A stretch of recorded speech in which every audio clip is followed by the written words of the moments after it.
Alors moi je suis papa de Gabi, mais je suis aussi médecin, pneumologue, oncologue, et donc une vision un petit peu différente de toutes les autres personnes. Puisque dans la vie quotidienne, je dois être toujours donner une réponse rationnelle à des situations qui sont toujours tristes.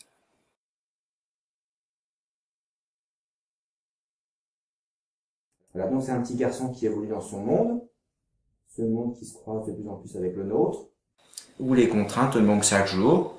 D'un enfant qu'il fallait tout faire, ben aujourd'hui il doit apprendre à mettre ses chaussures, il doit apprendre à s'habiller, il doit répondre aux ordres, il doit comprendre les ordres qu'on lui donne, et donc il rentre dans une relation qui reste très fragile.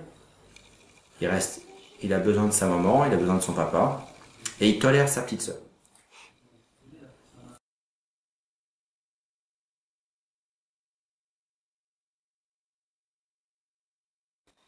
C'est un enfant qui était uniquement centré sur le portable, la vidéo, les images. Quand il est arrivé en France, il faisait que déchirer. Sa seule occupation était de déchirer des refus.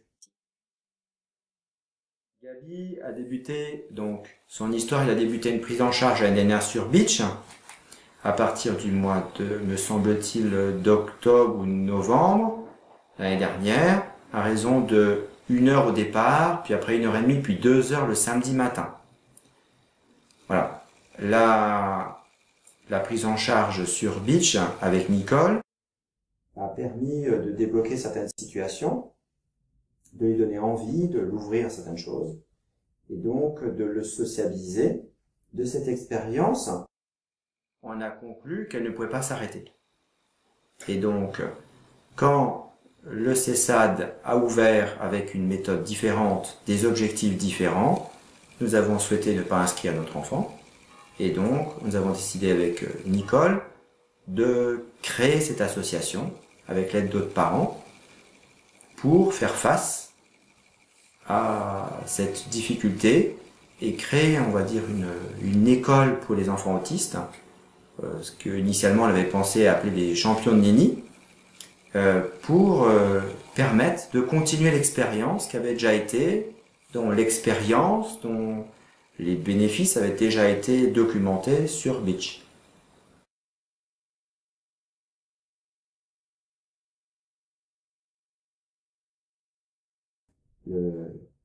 La première réaction de Gabi, c'était d'avoir un projet thérapeutique et d'avoir une amélioration de son confort de vie, de sa qualité de vie. Parce que quand il arrivait en France, Gabi était pris en charge dans une structure avec d'autres méthodes et sa réaction au monde était l'angoisse. Et sa seule réaction face à l'angoisse, c'était d'avoir un référent. Le but a été de l'ouvrir sur d'autres mondes, de l'ouvrir à d'autres intervenants, et devenir un petit garçon qui a de la joie. Et aujourd'hui, il a de la joie de venir ici, il a aussi de la joie de venir à l'école, il a de la joie de revoir sa maman, il n'a pas toujours la joie pour voir sa sœur, et puis moi je suis le papa, donc un référent un petit peu différent, plus peut-être plus rigide, peut-être plus à donner des ordres. Donc aujourd'hui, la situation est très différente. Donc au début, Gabi n'était pas propre. Il a fallu apprendre la propreté. Maintenant, il a ce réflexe. Il faut qu'il apprenne les gestes de la vie quotidienne, se servir un verre, se tenir à table. Il mangeait seul dans la cuisine. Il ne pouvait pas manger avec une présence à côté. Maintenant, il mange depuis début janvier. Il mange avec nous le matin. Certes, son yaourt, mais il accepte de manger à table. Bien sûr, pas seul. Pas encore, mais c'est un progrès. Donc ces liens entre les personnes se renforcent du fait du travail de Nicole, où il y a les nécessités de l'autre et l'accès à la nécessité de l'autre.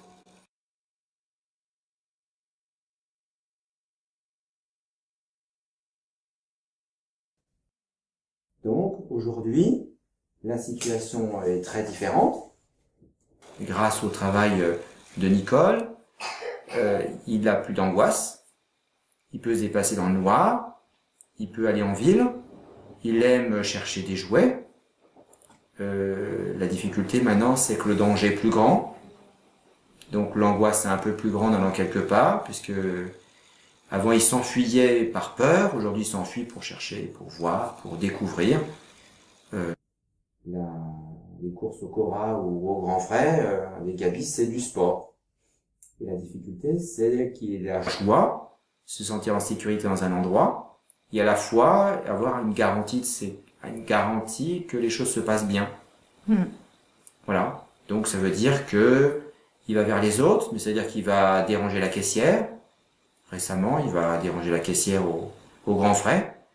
Il a envie de taper sur son clavier pour voir comment elle facture. Puis après, il va voir les publicités. Et donc tout ça, il faut gérer en même temps, faire ses cours. Des fois, c'est un peu compliqué. Voilà. La difficulté, c'est qu'aujourd'hui, il a appris à ouvrir une bouteille.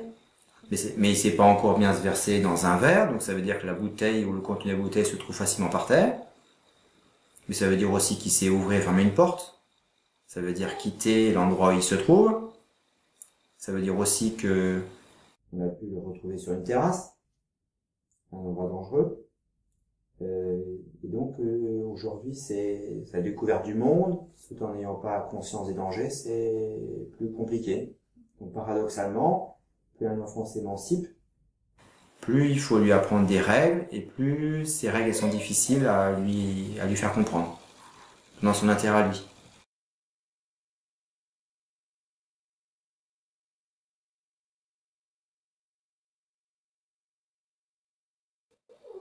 Donc aujourd'hui, en tant que papa, le centre, il permet de façon, nous qui avons essayé beaucoup de personnes à la maison, permet de façon rassurante, dans des conditions de sécurité correctes, dans un environnement qui a été pensé pour eux, de confier un enfant pour qu'il fasse des progrès.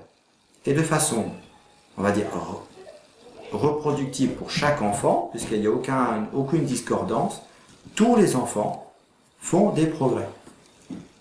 Ce qui n'est pas le cas avec d'autres méthodes, ce qui n'est pas le cas dans d'autres endroits, puisque le principe de l'association, le principe de Nicole, c'est qu'un enfant, ici, doit se sentir bien, que ça soit un lieu, certes thérapeutique, mais un lieu de vie.